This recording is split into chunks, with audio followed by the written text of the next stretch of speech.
What is up? क्या बोल रहे सब लोग? एमवे बनता है, मालूम है ना।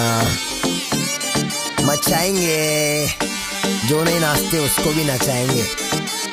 Let's do it.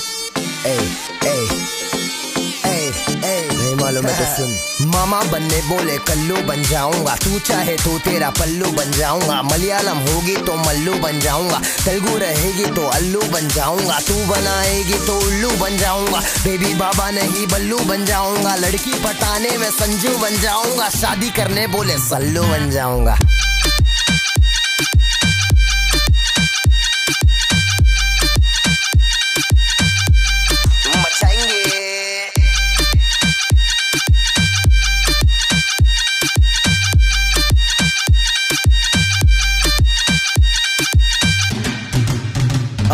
बहुत समय बाद लड़की पे गाना, गाड़ी और दारू नहीं दिखाना। सड़की तरीका है ये प्यार दिखाने का, जेब में ना कोड़ी फिर भी तेरे पे दीवाना। तू हाई फाई लेकिन मैं फोकड़ के वाईफाई पे बैठा हूँ, नाम तो बता।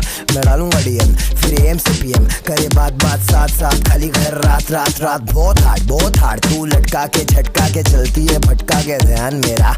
तेरे इस चलने पे मैंने कुछ लिखा है, पब्लिक को दे दूंगा ज्ञान तेरा। ओ मैडम जी मैं तेरा भाई नहीं है, धीरे चल कोई घाई नहीं है। बस इतना ही बोलूंगा, दिखती है माशाल्लाह चलती है, इसमें तो राय नहीं है क्या। मामा बनने बोले कल्लू बन जाऊंगा, तू चाहे तो तेरा पल्लू बन जाऊंगा। मलयालम होगी तो मल्लू बन जाऊंगा, तेलुगु रहेगी तो अल्लू बन जाऊंगा। तू बनाएगी तो उल्लू बन जाऊंगा, बेबी बाबा नहीं बल्लू बन जाऊंगा। आइटम पटाने में संजू बन जाऊंगा, शादी करने बोले सल्लू बन जाऊंगा।